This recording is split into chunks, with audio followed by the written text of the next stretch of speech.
এই কোরআনে কারিমের প্রথম যেই শব্দ আল্লাহর নবীর উপরে নাজিল হয়ে গেল, ওই শব্দটা নামাজ না, ওই শব্দটা হজ না, ওই শব্দটা যাকাত না, ওই শব্দটা আপনার দান সদকার নয়। আল্লাহ পাক যখন প্রথম শব্দটা তার নবীর উপরে প্রেরণ করলেন, জিবরাইলের মাধ্যমে আল্লাহ পাক জানায় দিলেন, নবী হে ইকরা বিইসমি রাব্বিকাল্লাযী খালাক। আল্লাহু আকবার কি বলা যায় না? আল্লাহ পাক বলছেন করো, রিড। হ্যাঁ নবী আপনি পড়ুন, আগে পড়ুন, জানুন, তারপরে দাওয়াত দিন।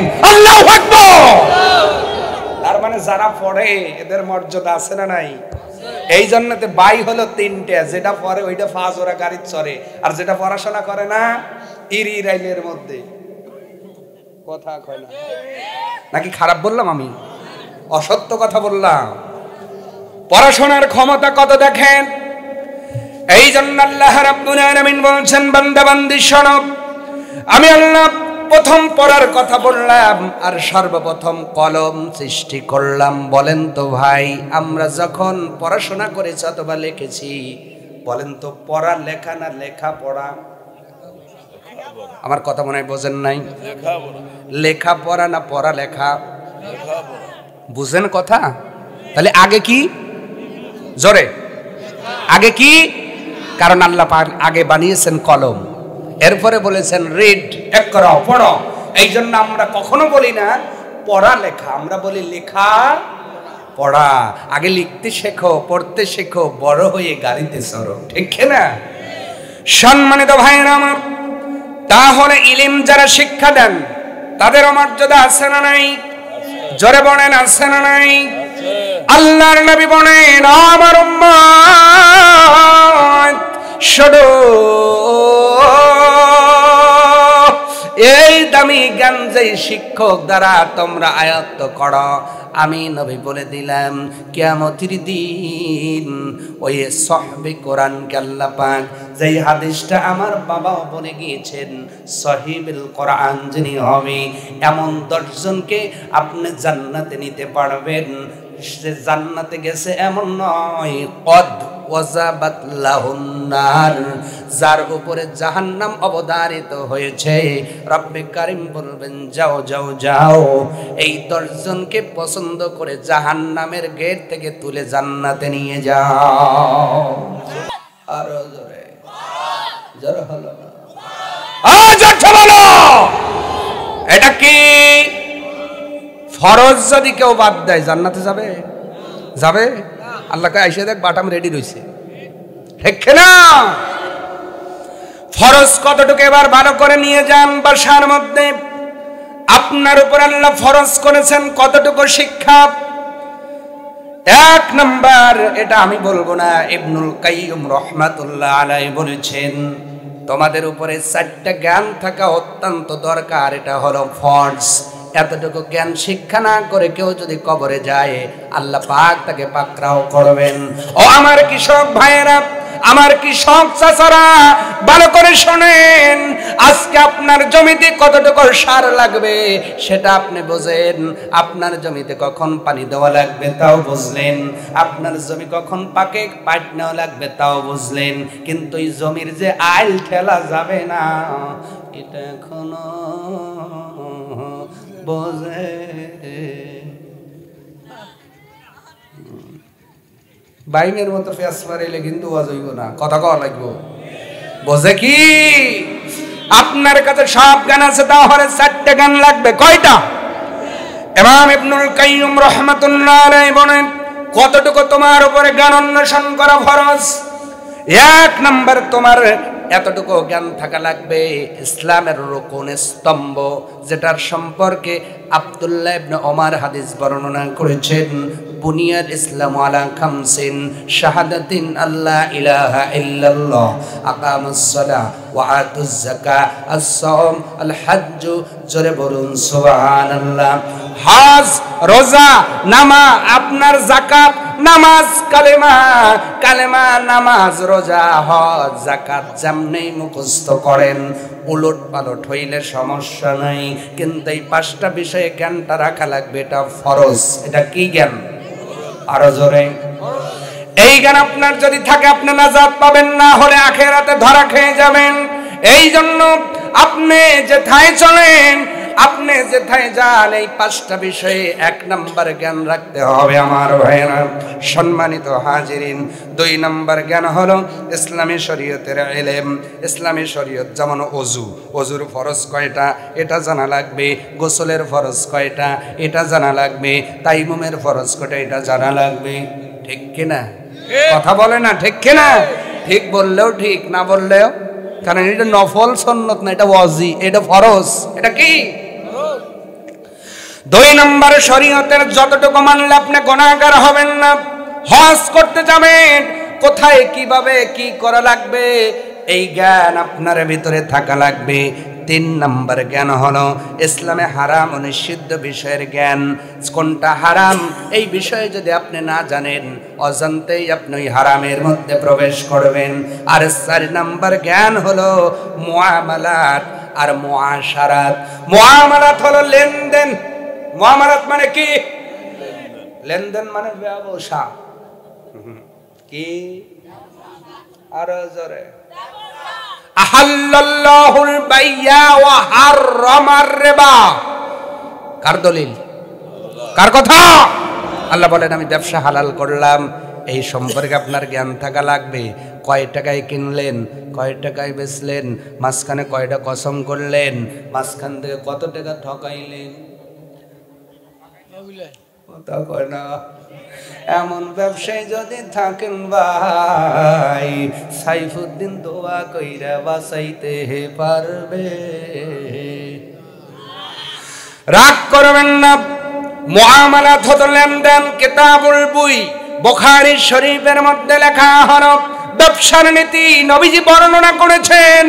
আল্লাহ পাক কোরআনের মধ্যে বললেন আকিমুল ওয়াজনা বিল কিসতি ওয়ালা তুখসিরুল মিজান। ও বান্দা, খবরদার তুখসির, কসর করো না, অল্প করো না, ছোট করো না। তোমাকে যদি 3 কেজি চাউলের টাকা দেয়, 3 কেজি পরিপূর্ণ দাও, খবরদার 100 গ্রাম কম দিও না।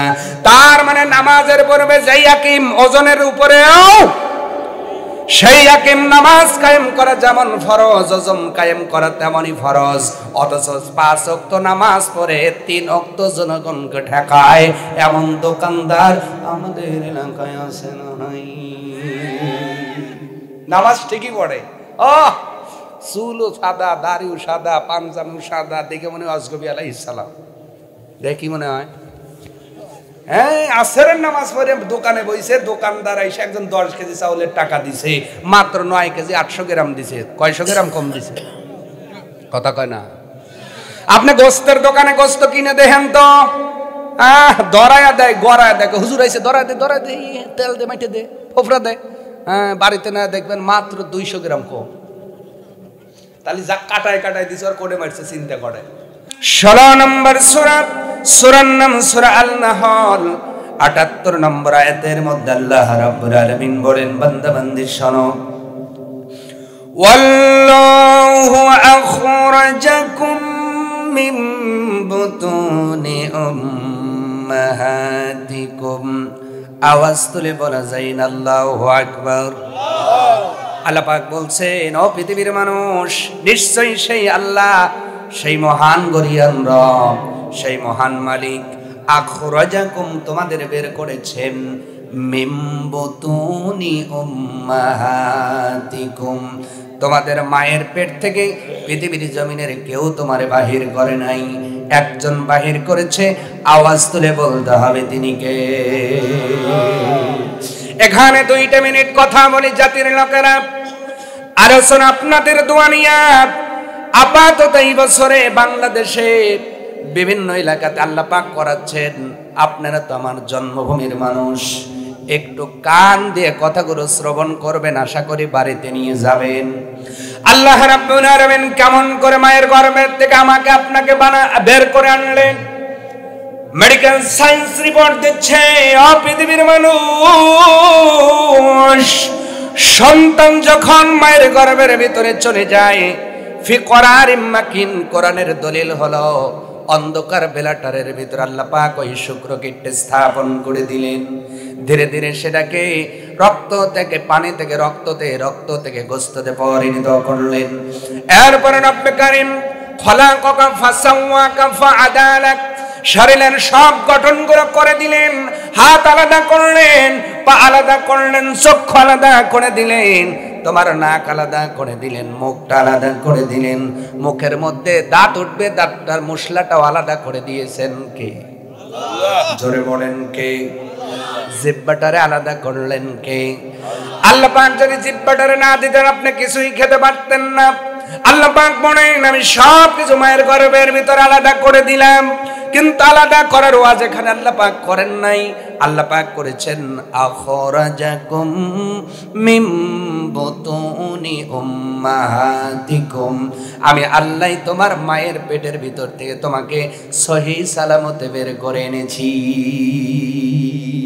সুবহানাল্লাহ হবে না? আপনার আমার বয়স ধীরে ধীরে 6 মাস হয়ে গেল।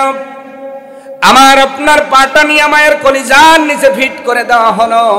বেশি কথা বলার সময় হবে না, এই জন্য অনেক কথা আমি চাপায় দিচ্ছি। আমি জানি আপনারা শিক্ষিত পারসন, আপনারা বুঝবেন আমার কথাগুলো। যেহেতু আপনার গ্রামের লোক, আমি অল্প কথাই বেশি বুঝবেন। 6 মাস পরে সন্তানের পাটা মায়ের কলিজার নিচে যখন রব্বে কারীম ফিট করে দেন, সন্তানের বয়স হয়, পাটা মোটা হয়, মায়ের কলিজাটা ধীরে ধীরে উপরে উঠতে থাকে। এই জারালে এই মা বোনরা বসে আছে ভাই, এত কষ্ট করেছে, যার জন্যই তো সূরা লোকমানের 31 নম্বর সূরা 14 নম্বর আপনার 31 নম্বর সূরার 14 নম্বর আয়াত খুলে দেখবেন। বক্তৃতা দেওয়ার সময় হবে না ডিটেইলসে। সম্মানিত ভাইয়ের আমার, আল্লাহ পাক বলেন ও পৃথিবীর মানুষ শোনো, আমি রব তোমারে বানাইলাম। আমি বানানোর পরে যেই মানুষটা তোমার জন্য সবচেয়ে দুনিয়ার জমিনে ত্যাগ স্বীকার করেছেন, উনি হলো তোমার আমার মা। আওয়াজ তুলে বলা যায় না সুবহানাল্লাহ। ওই মা 6 মাস পর থেকে মায়ের কলিজা উপর দিকে উঠতে থাকলো। এই জন্য মা হাঁটতে পারেন না, হাঁপায়ে যান, তার তো কলিজা উপরের দিকে উঠে যাচ্ছে। এই জন্য মা খাইতে পারেন না, এই জন্য মা ঘুমাতে পারেন না। এরপরে তোমার আমার বয়স যখন 9 মাস পার হয়ে গেল, তোমার আমার বাবা তো নাক ডেকে ঘুমাইতো, কিন্তু তোমার আমার মা নিশিরাত্রিতে শুধু হাত তুলে কান্ত, আল্লাহ আমার সোনা মানিকটারে সহি সালামতে দুনিয়ায় এনে দিও। সুবহানাল্লাহ। আল্লাহ কেমনে আপনারা বের করেছেন এটা একটু প্র্যাকটিক্যাল বুঝাইতেছি। কষ্ট হচ্ছে কি? সম্মানিত ভাইয়েরা আমার, মা আমি যখন 9 বছরে চলে গেলাম অথবা 8 মাসে এসেছি, যেই দিন আল্লাহ পাক আমাকে দুনিয়াতে আনবেন তার আগ থেকেই তো আল্লাহ পাকের কাছে মাটা বারে বারে দোয়া করতেছেন, আল্লাহ সহি সালামতে আমার সন্তানটারে দুনিয়ায় এনে দিও। এইভাবে দোয়া করতে করতে যেই দিন আমি দুনিয়াতে আসব, ওই দিন মায়ের দোয়া কবুল হয়ে যায়। আল্লাহু আকবার। ওই দিন কার দোয়া কবুল হয়েছে? এই জন্যই তো আল্লাহর নবী বলেছেন, মুসা নবীর মতো আল্লাহ পাক মায়ের দোয়াগুলো কবুল করে নেন, বাবার দোয়া কবুল করে নেন। ওই দিন মায়ের দোয়া যখন কবুল হয়ে যায়, আমি আপনি যখন বেলাটারের মধ্যে লাথি মেরেছি, আল্লাহু আকবার। কার উপরে লাথি মারছি ভাই? এখানে একটু কথা বলি, আপনাদের বুঝতে সুবিধা হবে। মেডিকেল সায়েন্স বলছে সন্তান বালেগ হওয়ার পরে কলিজার নিচে পা ফিট করলে প্রতি 24 ঘন্টায় ওই সুস্থ সন্তান মায়ের কলিজায় 300 থেকে 350 বার লাথি মারে। সুবহানাল্লাহ। পকেট থেকে বাই করে কালকে বইলেন, এখন পকেটে রাখেন। কয়বার? প্রতি 24 ঘন্টায় মায়ের কলিজায় আঘাত করেছেন 300 থেকে 350 বার। ডাক্তার রিপোর্ট দিয়ে বলছে সন্তান এত জোরে মার কলিজায় হিট করে, আঘাত করে। এইরকম আঘাত যদি কোনো বাবার কলিজায় একবারও করা যায় তো সঙ্গে সঙ্গে বাবা হার্ট ফেল করে মারা যেত, কিন্তু মা মারা যায় না, মা মারা যায় না। তোমার আবার আঘাতের কারণে নবীজি বলছেন যেই সন্তান মায়ের কলিজায় যত বেশি আঘাত করবে, মা আর সন্তানের মহাব্বত ততই বেড়ে যাবে। আমি লাথি মারতেছি বারে বারে, কিন্তু বেলাটা আর খোলে না। আমিও দুনিয়াতে আসতে পারি না, কারণ মায়ের দোয়া কবুল হয় নাই। মা তো দোয়া করতেছেন প্রতিদিন। যেই দিন আমি আপনি দুনিয়াতে আসবো, ওই দিন আল্লাহ পাক মায়ের দোয়াটা কবুল করে নিলেন। কবুল করার পরে ওই দিন আমি আঘাত করার সঙ্গে সঙ্গে আমি যেই বেলাটারের মধ্যে ছিলাম রে ভাই, ওই বেলাটারের মুখ আল্লাহ খুলে দিয়েছে। আখরাজাকুম মিন বুতুনিহিম বুতুনি উম্মাহাতিকুম, আমি আল্লাহ সেইভাবে বেলাটারের গেটটা খুলে আমি আল্লাহই তোরে দুনিয়ায় এনেছি। সুবহানাল্লাহ। মায়ের বেলাটারের গেট খুলে গেল, পানি ভাঙা শুরু হয়ে গেল। এক কথায় আমি আপনি ওই যে সাউনিরা হোক অথবা ডাক্তার হোক নার্স হোক, যে কোনো ভাবে আমি দুনিয়ায় চলে আসলাম আমার ভাইয়েরা। এরপর আল্লাহ রাব্বুল আলামিন ওয়াজ করতেছেন, বান্দারে আমি তো তোমারে মায়ের গর্ভের থেকে আনলাম, কিন্তু কিভাবে আনলাম? লা তা'লামুনা শাইআ, এমন একটা পর্যায়ে এমন একটা পরিস্থিতি তোমাকে দুনিয়াতে এনেছি যেই সময় তুমি কিছুই জানতা। জোরে বলেন, কার কথা? আল্লাহর। আরো জোরে, আল্লাহর কথা। আল্লাহ পাক বলেন, যেই দিন দুনিয়াতে মায়ের গর্ভের থেকে আমি আল্লাহ আনলাম, লা তা'লামুনা শাইআ, কিছুই জানতা না, কিছুই চিন্তা না, কিছুই বুঝতা না, বাবাও চিন্তা না, ঠিক কিনা?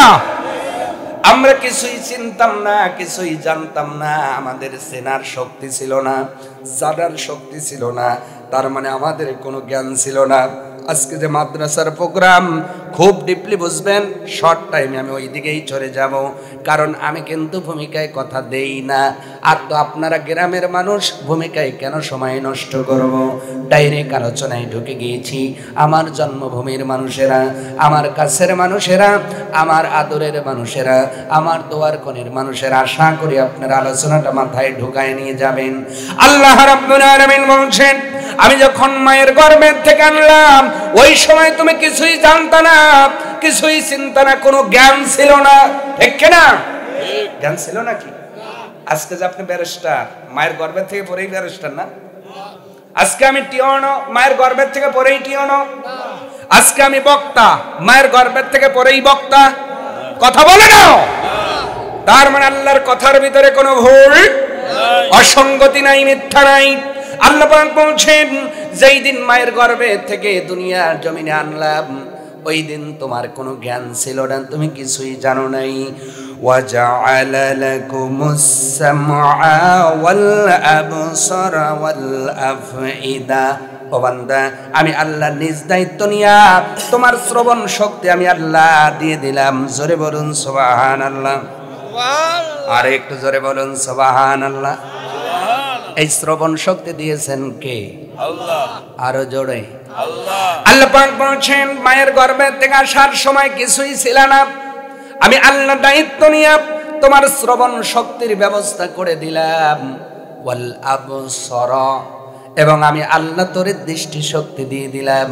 ওয়া আফইদা, এবং হৃদয় নামক হাড় দিয়া বোঝার মতো ক্ষমতাও দিয়ে দিলাম। বোঝার শক্তি দিয়েছেন কে? আল্লাহ। এই জন্য আপনি শ্রেষ্ঠ জাতি। এই জন্য আপনি কি জাতি বলুন? সমুদ্রের নীল তিমিকে আল্লাহ বিবেক দেন নাই, বিচার বিশ্লেষণের এই বস্তুটা দেন নাই, জন্য উনি আশরাফুল মাখলুকাত নয়। গরুকে বেঁধে দেন ঘাসে, যদি ওর দড়ি লম্বা হয়, আর আমার মতো হুজুর যদি দরুদ পড়ে ওয়াজ করে আসি গরুরে, এটা কিন্তু আমার জমি, ওই জমি যাস না, যদি ডিল দেন ও যাবি না? যাবি না? যাবে কি যাবে না? কারণ ও মনে করবে ঘাস পাইছি, খাওয়া লাগবে, কিসের আয়? কথা কয় না? এই জন্য উনি আশরাফুল মাখলুকাত নয়। আল্লাহ পাক বলেন, আমি তোমারে জ্ঞান শূন্য করে দুনিয়ায় আনলাম, বাবারেও চেনো নাই, মারেও চেনো নাই, দাদা দাদি কিছুই চেনো নাই, এইটা ভাত এইটা খাওয়া লাগবে চেনো নাই, এইটা ময়লা এইটা নাড়া যাবে না ছোঁয়া যাবে না এটাও তুমি চেনো নাই বান্দা। আমি আল্লাহ দায়িত্ব নিয়ে তোমার কান দিয়ে দিলাম, তোমার কি বলে তোমার শোনার মতো দেখার মতো ব্যবস্থা করে বোঝার মতো বিবেক দিয়ে দিলাম। কেন আল্লাহ পাক দিলেন এই কারণটাও যদি আপনারা বলেন আল্লাহ এইগুলো কেন দিলেন? লাআল্লাকুম তাশকুরুন।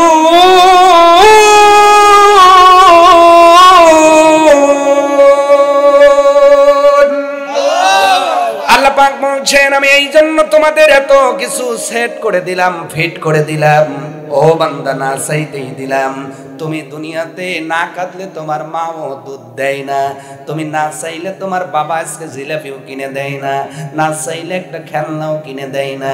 কিন্তু আমি রব তোমারে কত ভালোবাসি, না চাইতে সব কিছু দিলাম রে বান্দা বান্দি, যেন তুমি কৃতজ্ঞ হয়ে যেতে পারো।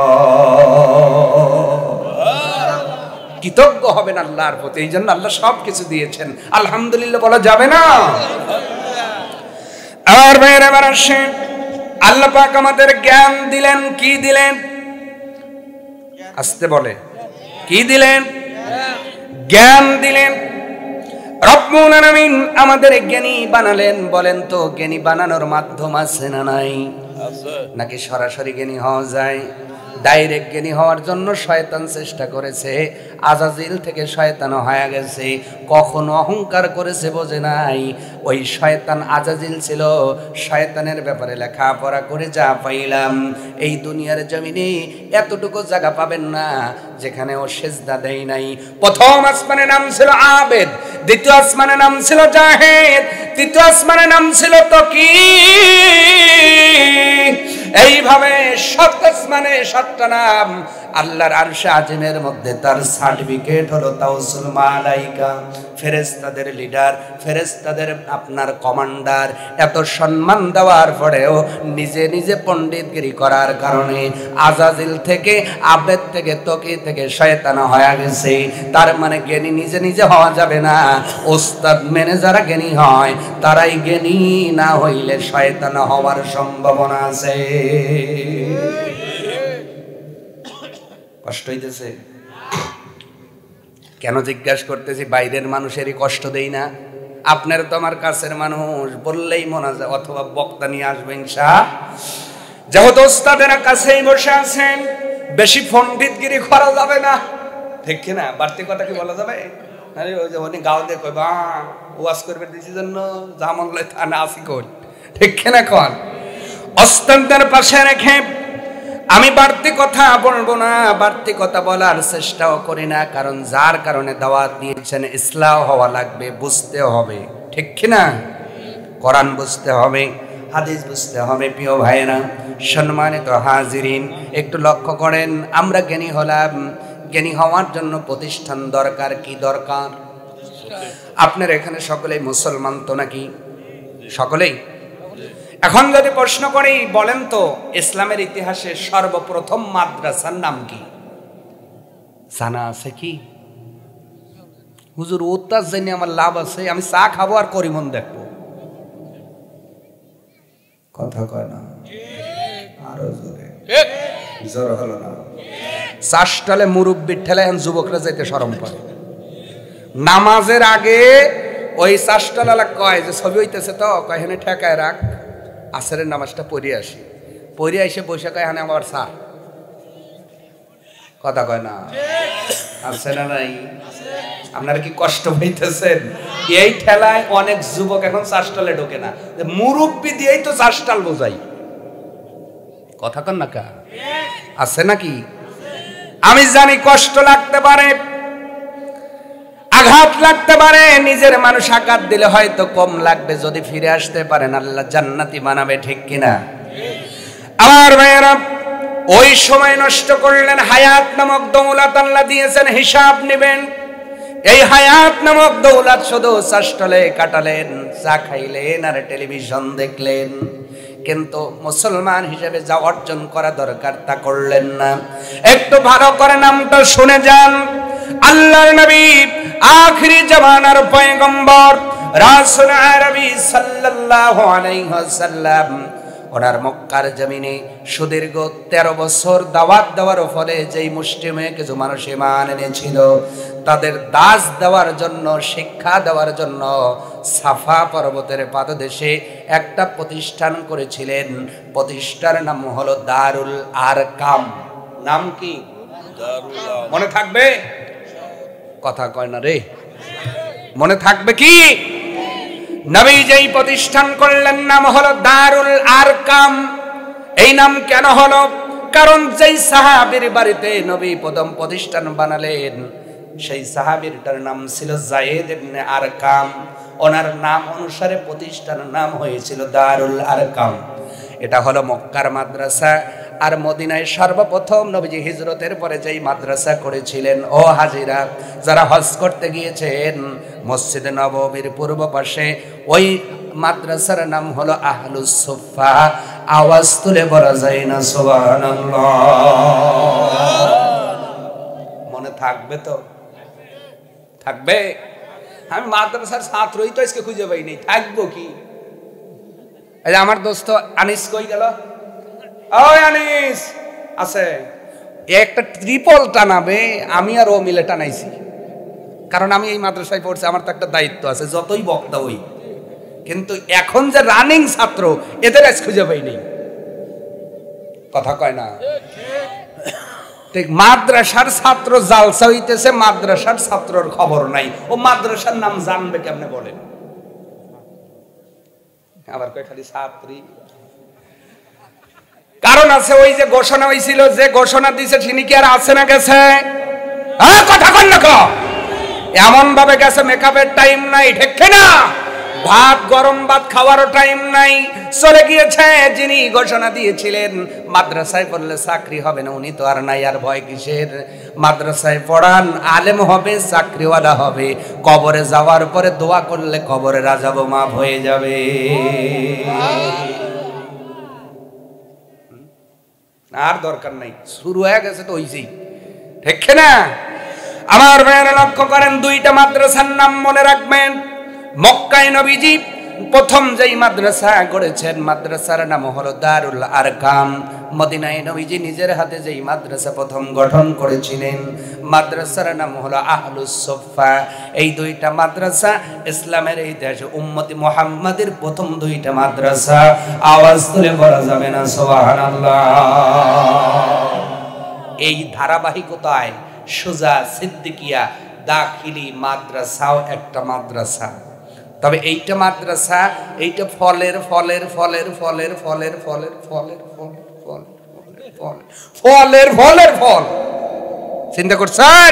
কিন্তু গোড়া কোন জায়গায়? দারুল আরকাম আহলুস সুফফা। মারহাবা বলেন। নবীজি ছিলেন শিক্ষক, সাহাবীরা ছিলেন ছাত্র। আল্লাহু আকবার। এবার ছাত্র আর শিক্ষকদের কিছু বৈশিষ্ট্য বলবো। রাগ করবেন? রাগ করবেন? রাগ করলে তো কিছু করার নাই। আমি আমার বাপের কথা বলতেছি না, বলতেছি কোরআনের কথা।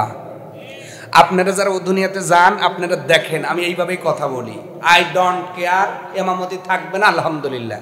আমি বলেছি যেদিন আমি ইমামতি নিয়েছি, বড় প্রতিষ্ঠান আপনাদের হতে পারে, আমি কাউ মুখ দেখে কথা বলি না, আমি কোরআন দেখে কথা বলি। এতে যদি আমার বাপ পেছে যায় যাবে, আমার বাপ যদি পেছে যায়, আপনার বাপের দেহে টাইম আছে? আমার কথা কন না কা? সাইফুদ্দিন যদি তার বাবারে পেছাতে পারে, আপনার বাবারে দেখে টাইম নাই। কথা কোরআন থেকেই হবে ইনশাআল্লাহ। সম্মানিত ভাইয়েরা আমার, নবীজি শিক্ষক, সাহাবীরা কি শিক্ষক আর ছাত্র, কি জ্ঞানটাই না দিলেন। দুনিয়ার থেকে 10 জনকে আল্লাহ জান্নাতের সার্টিফিকেট দিয়েছে। এইরকম ছাত্রর খুব অভাব, শিক্ষকদেরও বর্তমানে খুব অভাব। কথা বলে না কেন অভাব? কারণ ম্যাক্সিমাম টিচারের এখন নিয়ত হলো ক্লাসে কম পড়াবে, টিউশনিতে বেশি পড়াবে। জোরে জোরে জোরে। আমি আগেই বলেছি, রাগ করলে কিছু করার নাই। আপনার নিয়তের মধ্যে ভেজাল হলে ওই ছাত্র মানুষ হবে না। আবার ছাত্রদের দোষ হলো এখন তো মাদ্রাসায় পড়ে না স্কুলে পড়ে, বোঝা যায় কি? বোঝা যায় কি? পাঞ্জাবি পরে তাও টেডি, পাঞ্জাবির সাথে পড়ছে সোস অথবা জিন্স। কথা কন আছে না নাই? মাদ্রাসায় গেছে ও পড়ার উদ্দেশ্যে যায় নাই, গেছে রাতে ফেসবুকে যারা নক দিছে ওরে দেখতে গেছে। কথা কয় না? তার মানে ছাত্রের নিয়ত খারাপ, শিক্ষকের কিছু কিছু, সবাই না, অনেক আছে আল্লাহর ওলি এখন। আল্লাহু আকবার বলেন। তাহলে ছাত্র শিক্ষকের মধ্যে নিয়তের গরমিল হওয়ার কারণে এখন আর ওলি বের হচ্ছে না। আল্লাহর কসম, নবীর এই প্রতিষ্ঠানে যদি ছাত্র শিক্ষকের মধ্যে নিয়তের গরমিল না হয়, আল্লাহর ওলি বের হবে। যেটা এখনো সারসিনা প্রমাণ করে যাচ্ছে, বছরে বছরে আল্লাহর ওলি ডেলিভারি দিচ্ছে। মারহাবা কর।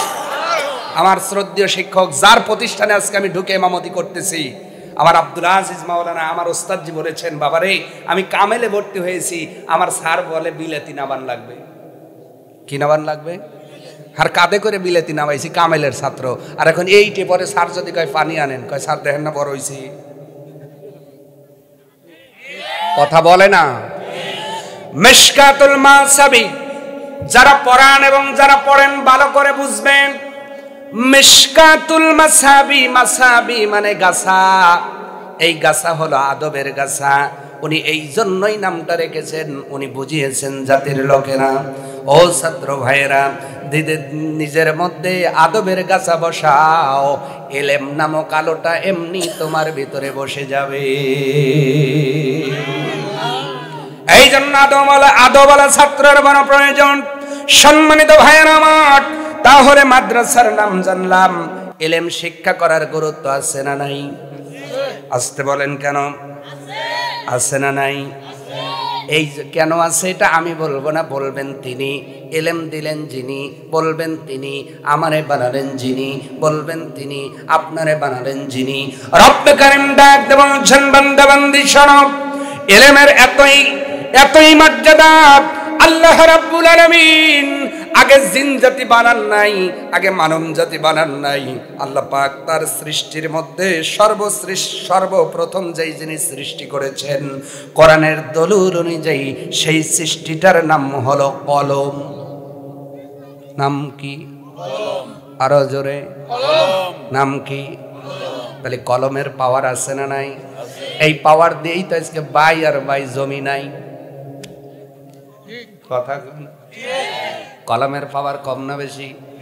এই পাওয়ারেই তো রাস্তার খোয়া নাই, কি নাই? এই পাওয়ারেই তো প্রতিষ্ঠানের পায়া নাই, কি নাই? এক খোসায় 4 পায়ার 3 পায়াই খায়া শেষ। তাহলে কলমের শক্তি কি কম? আপনি সারা দিন লাটিনের রাস্তায় দাঁড়া থাকবেন, আর উপর থেকে একটা খালি খোসা দেবি। কথা কন না কে? ওই লাঠিয়ালা আছে, 4 গাড়ি আর্মি আসবে এখনই। এই জন্য রব্বে কারীম বলেন, দেখো কলমের পাওয়ার কত। আমি আল্লাহকে কলম বানালাম। রব্বে কারীম ডাক দিয়ে বলছেন, ইন্না আউওয়ালা মা খালাকাল্লাহুল কলম।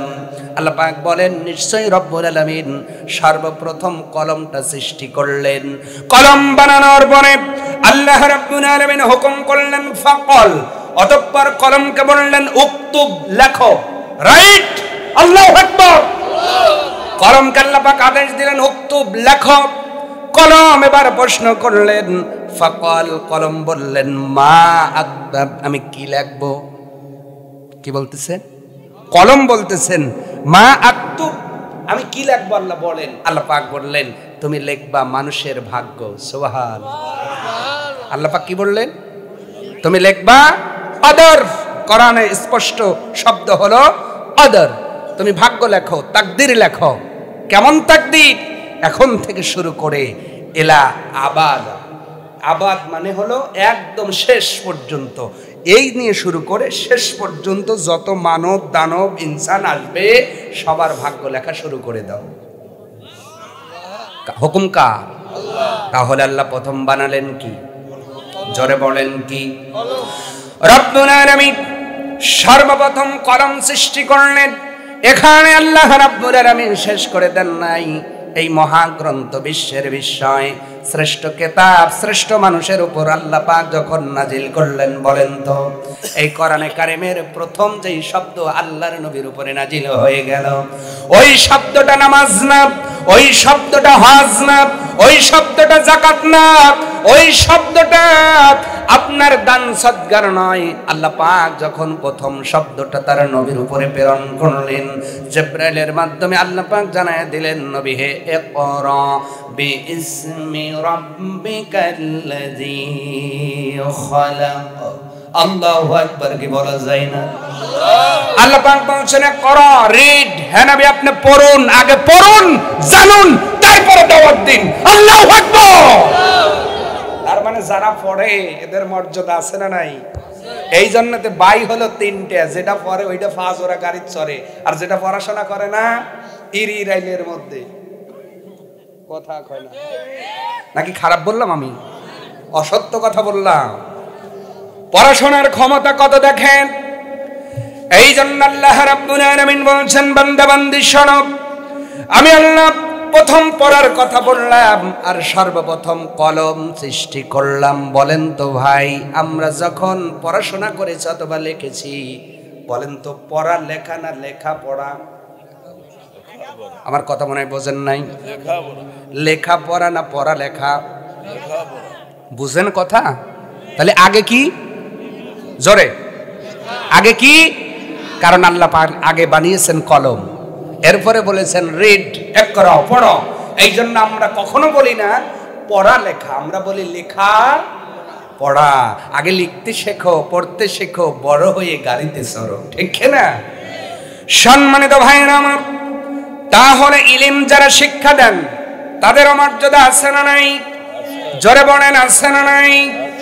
আল্লাহর নবী বলেন, আমার উম্মত শোনো,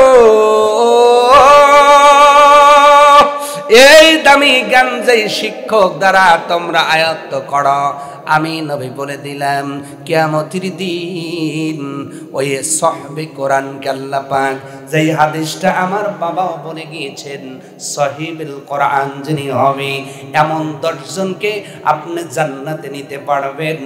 সে জান্নাতে গেছে এমন নয়, কদ ওয়াজাবাত লাহুন নার, যার উপরে জাহান্নাম অবধারিত হয়েছে। রব্বে কারীম বলবেন, যাও যাও যাও, এই 10 জনকে পছন্দ করে জাহান্নামের গেট থেকে তুলে জান্নাতে নিয়ে যাও। সুবহানাল্লাহ। এই কোরআনের বন্ধুরা বসে আছো, দাঁড়ায় কেন? বসো, আসো আসো, এইখানে এইখানে সামনে আসো। এত রাত ওরা যে জেগে আছে, সুবহানাল্লাহ বলেন, আরো জোরে বলুন। ওদের দিকে তাকাবেন, আপেল খাচ্ছেন ওদের দিবেন, মুরগি জবাই করছেন একটা রান দিবেন, খান কি হুজুর আমরা খাই সময় পাই না। ওদের দিবেন, লাভ আছে, আছে না নাই? কারণ ওই কদ ওয়াজাবাত লাহুন নার 10 জনের ব্যাপারে যদি একবার স্যাটিসফাই করে আপনাকে কিয়ামতের দিন, আল্লাহর কসম জাহান্নাম থেকে জান্নাতে চলে যাবেন আপনি। এই ছাত্রদেরকে ভালোবাসার দরকার আছে না নাই? আছে না নাই বলুন? খালি ভালোবাসবেন আর আপনার গুলা খালি কলেজে দিবেন নাকি? কলে হুজুর আপনি বলছেন ভালোবাসা, ভালো খালি বাসবো, আমার যেটা আছে ডাক্তার, ইঞ্জিনিয়ার, বানান সবই লাগবে। আমি বলি না সব হুজুর হোক। বলেন তো আজকের এই বাংলাদেশের চিত্র হলো, নারী যেমনেই যায় প্রেগনেন্ট করলে কাটা লাগবে, তার মানে ওই ডাক্তারের তাকওয়া নাই। কি নাই? তাকওয়া ওয়ালা ডাক্তার আমাদের দরকার আছে না নাই? তাকওয়াবান ইঞ্জিনিয়ার হইলে বাস দিত কি? কথা কয় না, বাস দেয় মানে ওর ভিতরে তাকওয়া নাই, বাস আছে। বাসের জ্ঞান ওয়ালা ইঞ্জিনিয়ার আমরা চাই না, আমরা তাকওয়াবান ইঞ্জিনিয়ার চাই। এই ইঞ্জিনিয়ার তখনই হবে যখন নবীর প্রতিষ্ঠান মাদ্রাসায় পড়ে ভিতটা হবে কোরআন এবং সুন্নাহ, ঠিক কিনা? সম্মানিত ভাইয়েরা আমার, এখানে একটা ঘটনা মনে পড়ল। হযরতে আবু হুরায়রা রাদিয়াল্লাহু তাআলা আনহু বলেন, উনি মদিনার বাজারে ঘুরতেছেন, ডাক দিয়ে দেখেন উনি যাচ্ছেন আর দেখেন বাজারের মধ্যে কিছু মানুষ হাঁটাচলা করতেছে। ডাক দিয়ে বললেন, ভাইরা তোমরা এখানে অলস টাইম কাটাতেছো, কিন্তু মসজিদে নববীর মধ্যে নবীজির মিরাজ বন্টন হচ্ছে, নবীজির একটু ওই যে উত্তরাধিকারের সূত্রে যা পাওয়া যায় এইটা একটু ভাগাভাগি হচ্ছে। যাও না মসজিদে নববীর ভিতরে চলে যাও। মদিনার বাজারের লোকগুলো মুহূর্তের ভিতরে নিজেদের গোছায় নিলেন, আর দেরি করলেন না। নবীজির মিরাজ বলে কথা, যদি নবীর থেকে কিছুটা পাওয়া যায় আমি তো ধন্য হয়ে যাব।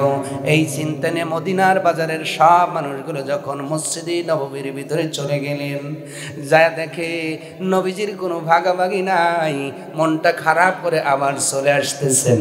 আবু হুরায়রা তখনও বসা আছেন, ডাক দিয়ে বললেন, ভাইয়েরা তোমরা কি ভাগাভাগি দেখো নাই?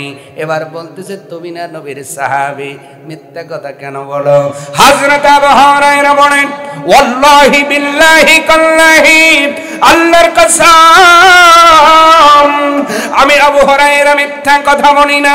ও আমার ভাইয়েরা শোনো, নবীজি মৃত্যুর আগে বলে গিয়েছেন, ইন্নাল উলামা ওয়ারাসাতুল আম্বিয়া, আমার পরে আমার মিরাজ যারা পাবে উত্তরাধিকার সূত্রে এরা হবে আলেম সমাজ। আলেম সমাজ আমার নবীজি উম্মতের জন্য কোনো সম্পদ রেখে যায় নাই। হাদিসের স্পষ্ট ইবারত, দিরহামান ও দিনারন, দিরহামও রাখেন নাই, দিনারও রাখেন নাই। নবীজি তার উম্মতদের জন্য উত্তরাধিকার সূত্রে যেটা রাখলেন সেটা হলো ইলম, সেটা হলো ইলম, সেটা হলো ইলম, সেটা হলো জ্ঞান, সেটা হলো জ্ঞান, সেটা হলো জ্ঞান। আওয়াজ করে বলা যায় না সুবহানাল্লাহ। আবু হুরায়রা বলতেছে, তোমরা সম্পদের লোভে গেছো এই জন্য পাও নাই, কিছু কি দেখছো না মসজিদে নববীতে? হ্যাঁ আবু বকর দেখে, হ্যাঁ আবু হুরায়রা দেখেছি। বলে কি দেখেছো? কিছু মানুষ নামাজ পড়ে, কিছু মানুষ জিকির করে, আর কিছু মানুষ বসে বসে দিনী আলোচনা করতেছে হালাল হারামের। আবু হুরায়রা ডাক দিয়ে বলে, ওখানে যদি বসতা নবীজির মিরাজ স্বরূপ কিছু পেয়ে যাইতা। সুবহানাল্লাহ বলা যায় না? হযরত আবু হুরায়রা এই হাদিস অনুযায়ী আমরা আজকে এখানে যারা বসেছি, নবীজির মিরাজ অনুযায়ী নবীজির উত্তরাধিকারের সূত্রে আমরাও কিছু বাড়িতে নিয়ে যেতে পারবো ইনশাআল্লাহ, ইনশাআল্লাহ। এই জন্য নবীজি বলেন, তলাবুল ইলমি ফারিদাতুন আলা কুল্লি মুসলিম, প্রত্যেকটা মুসলমানের উপরে জ্ঞান অন্বেষণ করা কি? তিনজন বলে নফল, মুস্তাহাব, সুন্নাত। আস্তে কোন কে? আরো জোরে, জোরে হলো না? জোরে বলো। এটা কি? ফরজ যদি কেউ বাদ দেয় জান্নাতে যাবে? যাবে? আল্লাহকে আইসে দেখ বাটাম রেডি রইছে, ঠিক না? ফরজ কতটুকু এবার ভালো করে নিয়ে যান বাসার মধ্যে। আপনার উপর আল্লাহ ফরজ করেছেন কতটুকু শিক্ষা। এক নাম্বার, এটা আমি বলবো না, ইবনুল কাইয়্যিম রাহমাতুল্লাহ আলাইহি বলেছেন, তোমাদের উপরে 4টা জ্ঞান থাকা অত্যন্ত দরকার, এটা হলো ফরজ। এতটুকু জ্ঞান শিক্ষা না করে কেউ যদি কবরে যায় আল্লাহ পাক তাকে পাকড়াও করবেন। ও আমার কৃষক ভাইয়েরা, আমার কৃষক চাচারা, ভালো করে শোনেন, আজকে আপনার জমিতে কতটুকু সার লাগবে সেটা আপনি বোঝেন।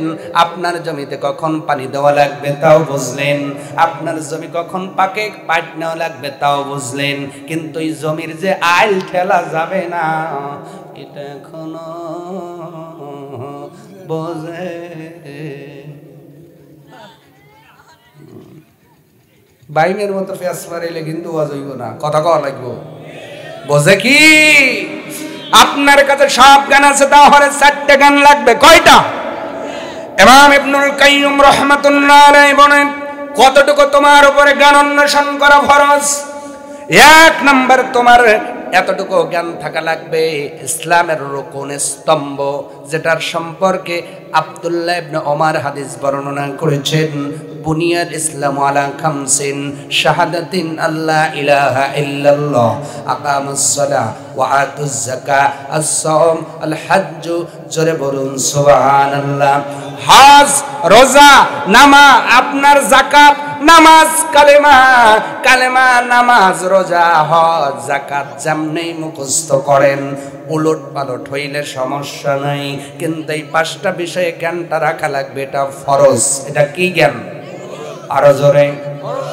এই জ্ঞান আপনার যদি থাকে আপনি নাজাত পাবেন, না হলে আখিরাতে ধরা খেয়ে যাবেন। এই জন্য আপনি যেথায় চলেন, আপনি যেথায় যান, এই 5টা বিষয়ে 1 নাম্বার জ্ঞান রাখতে হবে আমার ভাইয়েরা। সম্মানিত হাজিরিন, 2 নাম্বার জ্ঞান হলো ইসলামী শরীয়তের ইলম। ইসলামী শরীয়ত যেমন ওযু, ওযুর ফরজ কয়টা এটা জানা লাগবে, গোসলের ফরজ কয়টা এটা জানা লাগবে, তাইমুমের ফরজ কয়টা এটা জানা লাগবে। ঠিক কিনা? কথা বলে না, ঠিক কিনা? ঠিক বললেও ঠিক, না বললেও, কারণ এটা নফল সুন্নত না, এটা ওয়াজি, এটা ফরজ। এটা কি? 2 নম্বর শরীয়তের যতটুকু মানলে আপনি গুনাহগার হবেন না। হজ করতে যাবেন, কোথায় কিভাবে কি করা লাগবে এই জ্ঞান আপনার ভিতরে থাকা লাগবে। 3 নম্বর জ্ঞান হলো ইসলামে হারাম ও নিষিদ্ধ বিষয়ের জ্ঞান। কোনটা হারাম এই বিষয়ে যদি আপনি না জানেন, অজান্তেই আপনি ওই হারামের মধ্যে প্রবেশ করবেন। আর 4 নম্বর জ্ঞান হলো মুআমালাত আর মুআশারাত। মুআমালাত হলো লেনদেন। মুআমালাত মানে কি? লেনদেন মানে ব্যবসা। কি? আর জোরে। আহাল্লাল্লাহুল বাইয়া ওয়া হাররামার রিবা। কার দলিল? কার কথা? আল্লাহ বলেন আমি ব্যবসা হালাল করলাম। এই সম্পর্কে আপনার জ্ঞান থাকা লাগবে। কয় টাকায় কিনলেন, কয় টাকায় বেচলেন, মাঝখানে কয়টা কসম করলেন, মাঝখান থেকে কত টাকা ঠকাইলেন। কথা কয় না। এমন ব্যবসায় যদি থাকেন ভাই, সাইফুদ্দিন দোয়া কইরা বাঁচাইতে পারবে। রাগ করবেন না। মুআমালাত হলো লেনদেন। কিতাবুল বুই বুখারী শরীফের মধ্যে লেখা হলো ব্যবসার নীতি নবীজি বর্ণনা করেছেন। আল্লাহ পাক কোরআনের মধ্যে বললেন আকিমুল ওয়াজনা বিল কিসতি ওয়ালা তুখসিরুল মিজান।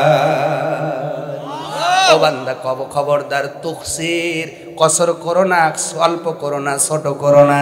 তোমাকে যদি 3 কেজি চাউলের টাকা দেয়, 3 কেজি পরিপূর্ণ দাও, খবরদার 100 গ্রাম কম দিও না।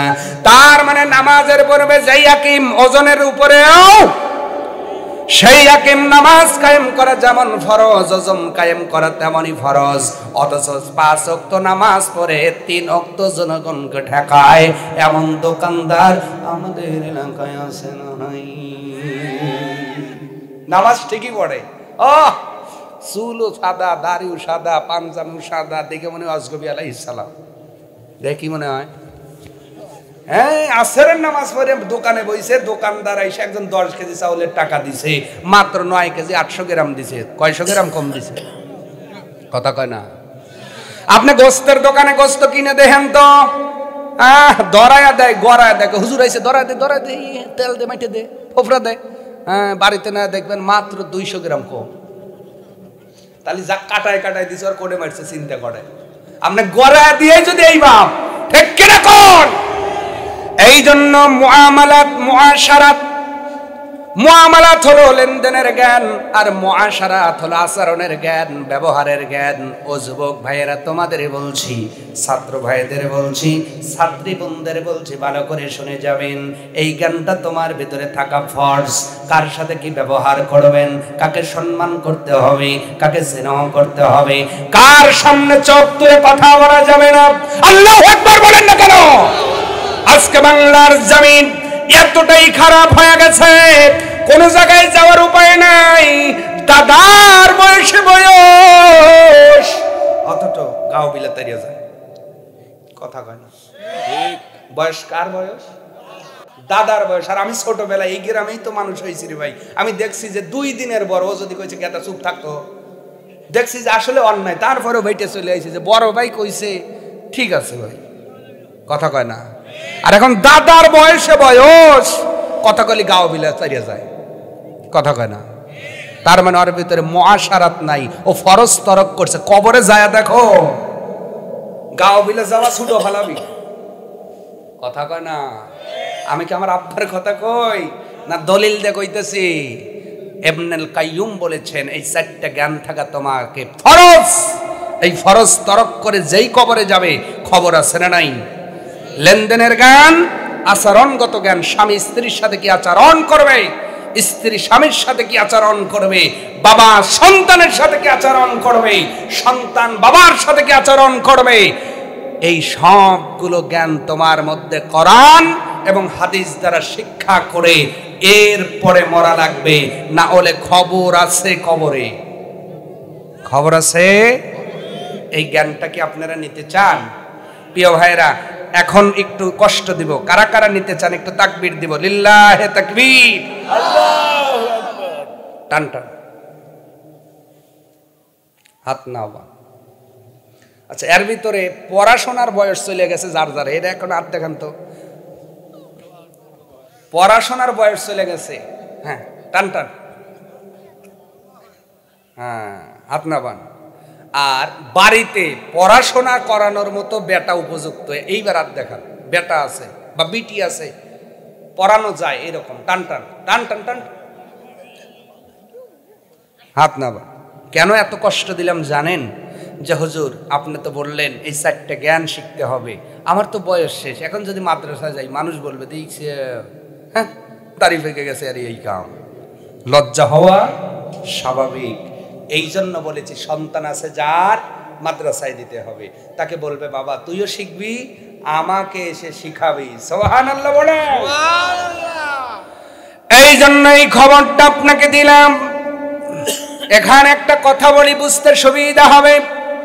আপনার জ্ঞান নেওয়ার জন্য সুদূর সেই চীনে যেতে হবে না, সুদূর সেই মিশরে যেতে হবে না, সুদূর সেই মদিনায় যেতে হবে না। রব্বুল আলামিন দয়া করে তোমার বাড়ির মধ্যেই, গ্রামের মধ্যেই দ্বীনি প্রতিষ্ঠান মাদ্রাসা দান করে দিয়েছে। এখানে একটা সাহাবীর কথা বলি, নাম হলো হযরত যায়েদ ইবনে আব্দুল্লাহ। নাম কি? আওয়াজ জাবের ইবনে আব্দুল্লাহ। এই সাহাবীটা মদিনায় বসবাস করতেছেন, হঠাৎ করে জানতে পারলেন নবীর একজন হাদিস, নবীর একটা হাদিস একজন জানে, তার নাম হলো আপনার যায়েদ ইবনে উনাইস। এই যায়েদ ইবনে উনাইস এমন একটা হাদিস জানে যেটা ওই জাবের ইবনে আব্দুল্লাহ জানে না। ওনার কাছে খবর চলে গেল মদিনায় আছেন আর আব্দুল্লাহ ইবনে উনাইস আছেন মিশরে। বলেন তো পথটা কি অল্প না বেশি? আসতে বলেন কত বেশি? রাষ্ট্রই ভিন্ন, অনেক দূরের পথ। কিন্তু জাবের ইবনে আব্দুল্লাহ যখন শুনেছেন নবীর এই হাদিস, তিনি জানেন আমি জানি না। উনি আর দেরি করেন নাই, বাড়ির মধ্যেই যায় বিবিরে ডাক দিয়ে বললেন, বিবিরে বিদায় দাও, যদি বেঁচে থাকি দেখা হবে, না হলে দেখা হবে আখিরাতে। বিবি ডাক দিয়ে বলছেন, স্বামী আমার আপনি এমন করে কেন বিদায় নেন আমার কাছ থেকে? এখন তো যুদ্ধের মৌসুম নয়, যুদ্ধের ময়দানে যেতে গেলে মানুষগুলো এমন করে বিদায় নেয়। হযরতে জাবের ইবনে আব্দুল্লাহ ডাক দিয়ে বলেন, বিবিরে আমি যুদ্ধে যাই না, তবে নবীজির একটা হাদিস শিক্ষা করার জন্য যাব। এইটা মদিনায় নয়, আমার ওই ভাইটা সুদূর মিশরের জমিনেতে আছে। জ্ঞানের পিপাসা কতটুকু সাহাবীদের ছিল দেখেন। অথচ আপনি প্রত্যেকটা রাকাতে আল্লাহকে ডাক দিয়ে বলছেন, সিরাতাল্লাযীনা আনআমতা আলাইহিম। আল্লাহ ওই পথেই চলান যেই পথে আপনার প্রিয় ভাজনেরা চলে গিয়েছেন। তাদের জ্ঞানের পিপাসা কেমন ছিল? আর আপনার বাড়ির কাছে মাদ্রাসা কোনোদিন নিজেও গেলেন না, সন্তানকেও দিলেন না। অথচ আপনি সেই সাহাবীদের চরিত্র গঠন করতে চান, এত সহজ নয়। জাবের ইবনে আব্দুল্লাহ বলেন, বিবিরে সন্তানকার কাছ থেকেও বিদায় নাও, যদি মারা যাই খবর আসবে, আর যদি বেঁচে থাকি দেখা হবে। কারণ এই মদিনা থেকে মিশরে যেতে তখন তো গাড়ি হয় নাই, বাস হয় নাই, কম পক্ষে 1 মাস সময় লাগবে। বলেন সুবহানাল্লাহ। কয় মাস? 1 মাসের রাস্তা যায় তো আপনি নিজের পাওনা টাকা আনতে যাবেন না, কথা কয় না। আর একটা মাত্র হাদিস শেখার জন্য, জানার জন্য, বোঝার জন্য জাবের ইবনে আব্দুল্লাহ মদিনা থেকে স্ত্রীর কাছ থেকে বিদায় নিলেন, সন্তানদের কাছ থেকে বিদায় নিয়ে যখন রওনা করেছেন, যাইতে যাইতে খাবার দাবার গুলো শেষ হওয়ার পথে একটানা 1 মাস পথ চলার পরে মদিনা থেকে মিশরে চলে গেলেন। হযরতে আব্দুল্লাহ ইবনে উনাইস এর গেটের মধ্যে নক করেছেন, যায়েদ ইবনে উনাইসের আপনার গেটের মধ্যে। ওনার সন্তান যখন গেট খুলে দিয়েছেন, জাবের ইবনে আব্দুল্লাহ ডাক দিয়ে বলে, বাবা তোমার পরিচয়?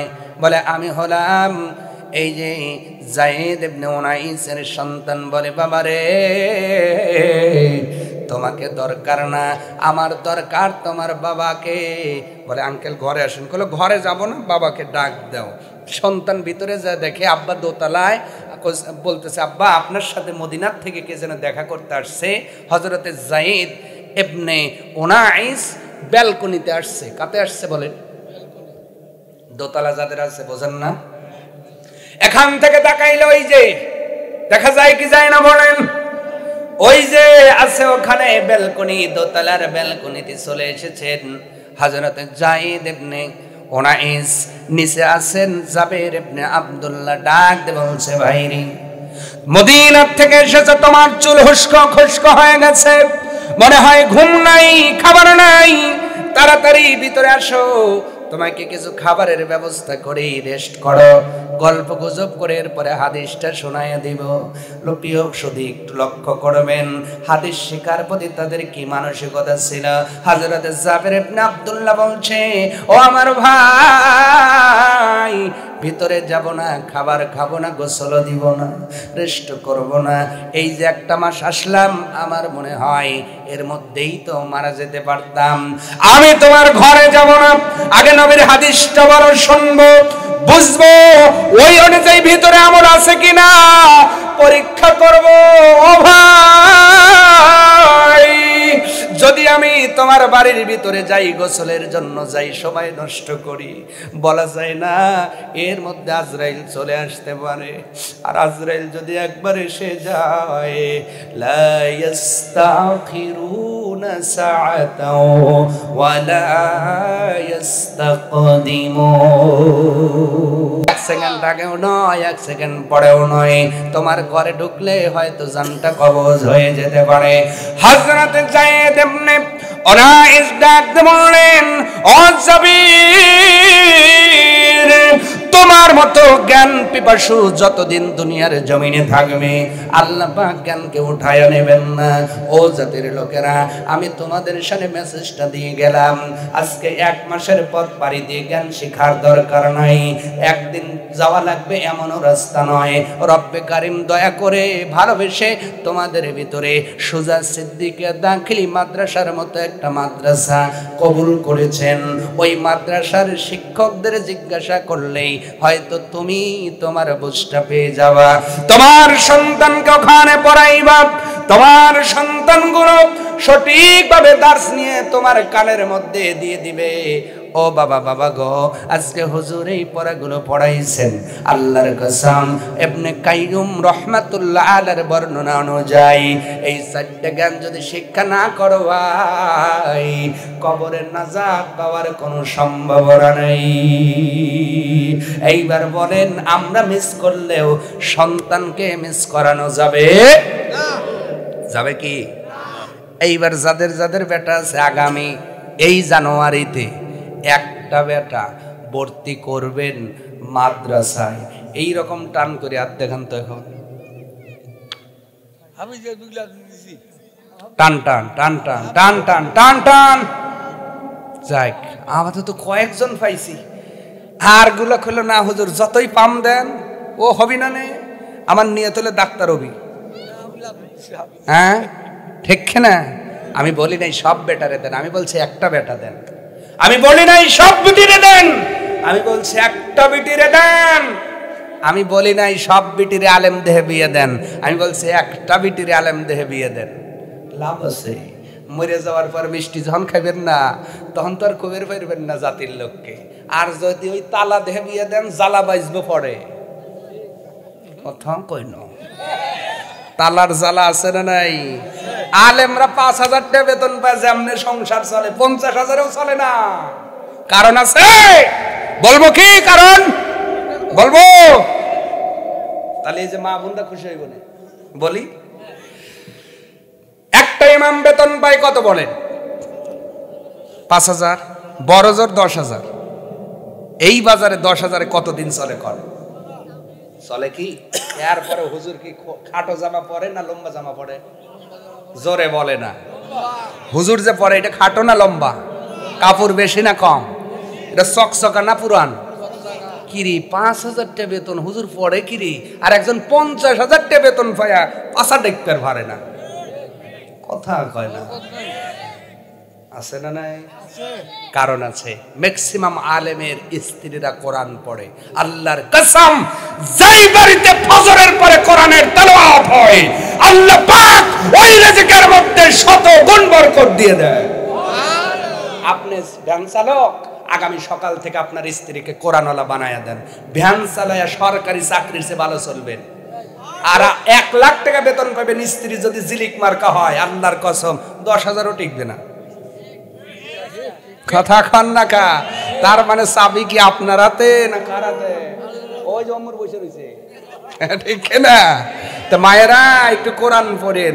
আগের চাচিরা দেখছি না, আমি ছোটবেলায় ওই যে ফজরের নামাজ পড়ে আপাতত সূরা ফাতিহা, এরপরে ওই যে কইলো আগে তো বাকারা কইর পারে না, কইছে কি আলিফ লাম মিমের সূরা, ওইটা 7টা আয়াত পড়ছে, এরপরে ঝাড়ু দিছে। বরকত দিয়েছেন কে? আল্লাহ। 8টা 10টা পোলাপান মানুষ করছে, এত গরিব তাও ছেলেটা ডিসি এসপি এসপি হইছে। আর এখন একটা ছেলে একটা মেয়ে বেতন পায় 1 লাখ। আর একটা ব্যাটালিয়ন কইলো ভাবতেছি না, এই দুইটার জ্বালাই পারবেন না তো। স্ত্রী তো কোরআন আলাওয়াই নাই। কথা কন না কা? অতএব যেগুলার স্ত্রী আছে আজকেই যে স্ত্রী করে সোজা করে আলাবেন, পারবেন? এবার জোরে কয় নাই। কইলে হুজুর ও চেয়ারম্যান, আমি না, আমার বাড়ি আমি মেম্বার, বউ আমার চেয়ারম্যান, আমি কি ইস্তারি করব? বউই আমাকে ইস্তারি করে হালায়, ঠিক না? আর রেজাল কবামুন আল্লাহ। অনেক কথা বললাম মারা, আপনাদের অনুরোধ করে গেলাম আমার বোনেরা, আপনি কোরআন ধরেন, আপনি কোরআনের তেলাওয়াত শুরু করেন, আপনার স্বামীর রেজেক নিয়ে আপনার চিন্তা নেই। আল্লাহ বলেন তুই কোরআন পড় বান্দি, তোর স্বামীর রেজেকের ভার আমি আল্লাহ নিয়ে নিব। আর একটু জোরে বলা যায় না ভাইরা? আর একটু জোরে বলা যায় না? ওই যে এইগুলো জোরে কইলে বিয়েই করে নাই, যেগুলো বিয়ে করছেন জোরে কোন সুবহানাল্লাহ। বিয়ে হওয়ার এগুলো তো এগারো সাইজ ভালো আছে। তো কর্তৃপক্ষ থেকে একটা স্লিপ আসছে, কারণ ওয়াজ করলে জনগণ খুশি, আদায় করলে কমিটি খুশি। এখন খালি গুতাইতেছে কন্যাকে, কথা কর ও কাজ করা লাগবে, আবার আব্বাক তুলে দেয় নাকি? আমার আব্বা ভালো পারে তো। সব জিনিসের একটা স্পেশালিস্ট আছে না নাই? স্যার সবাই কি সার্জন হয়? আসতে বলেন কেন? সব ডাক্তার কি সার্জন হয়? সার্জন হতে স্পেশালিস্ট, যিনি ব্রেন অপারেশন করে উনি স্পেশালিস্ট, ঠিক কিনা কন? তো এইরকম স্পেশালিস্ট মানুষ বসে রয়েছে, আদায়ের স্পেশালিস্ট। আমরা সার্জন না, আমরা সাধারণ, আর ওনারা হলে স্পেশাল। মারহাবা বলেন। যেহেতু কমিটির পক্ষ থেকে কালেকশনের একটা স্লিপ দেওয়া হয়েছে, প্রিয় ভাইয়েরা আমি মা বোনদের কথাও বললাম, এবার একটু দেখি তো এই মাদ্রাসার জন্য, যেই মাদ্রাসায় গেলে আপনার ছেলে জ্ঞানবান হবে, আপনি জ্ঞানী হবেন, আল্লাহ বরকত দিবেন, এমন মানুষ আছেন কেউ? হুজুর আমি 1 মণ ধান দেব, 10টা মানুষ দেখান তো। এই সুজা বাজারে আমার চোখে দেখা এই মাদ্রাসার জালসায় অনেক মানুষ দান দিয়েছেন। আমার কাছে 10টা মানুষ 10 মণ দান দেবেন, আপনাদের জন্য কিন্তু দোয়া কম নাই। কথা কর না কা? দোয়া কি কম আছে? আপাতত কয়েকটা প্রতিষ্ঠানের নাম নেই আখেরি মোনাজাতে, ওই যে আমার স্যার হাত দেখিয়েছেন 1 নাম্বার, লেখেন লেখেন। ওই যে অনেক কিন্তু আমার বান্ধবীর বাবা, মারহাবা খান, একই সাথে এই প্রতিষ্ঠানে পড়েছে। হাসি আপনার নামে 1 মন, 2 জন পাইছি। 3 নাম্বার আমার দোস্ত আনিস, 4 নাম্বার আমার ইউসুফ ভাই, জোরে কোন মারহাবা। আস্তে, হ্যাঁ 3 নাম্বার আনিস আমার বন্ধু, মাদ্রাসায় পড়ছি তো একসাথে। আবার ওই যে আমার বান্ধবীর বাবা, সব তো আমরাই রে ভাই, মারহাবা কোন আরো জোরে। এই মুহূর্তে এমন একটা মানুষ আমার হাতে টাকাটা দিয়েছেন, যার বাবা নাই, যার মা নাই, উনি আর কেউ নয় আমার বাবা মাওলানা মোয়াজ্জেম হোসেন। জোরে বলুন মারহাবা, আর জোরে বলুন মারহাবা, লিল্লাহি তাকবীর। হাত তোলেন, একটু দোয়া করব, আল্লাহুম্মা আমিন। কবুল করো, কবুল করো, ফেরত দিও না, দানকারীদের বংশের মর্দার কবরে আযাব দিও না। আল্লাহ পাক যেই মানুষটা বারে বারে মানুষের জন্য দোয়া করে, যেই মানুষটা মানুষের মা বাবার জামায়ে দোয়া করে, সেই মানুষটাই মা বাবা হারায়া আমার হাতে 1000 টাকা জমা দিয়েছে। আল্লাহ তুমি তোমার বান্দার মা বাবার কবর 2টা মাফ করে দাও। চাচা ঘুমায় আছে, মাফ করে দাও। আরেক চাচা অসুস্থ, শেফা কামেলা দান করে দাও। শারীরিক ভাবে শেফা দান করো, আরোগ্য দান করো, ভাগ্য বিজ্ঞ বানাও।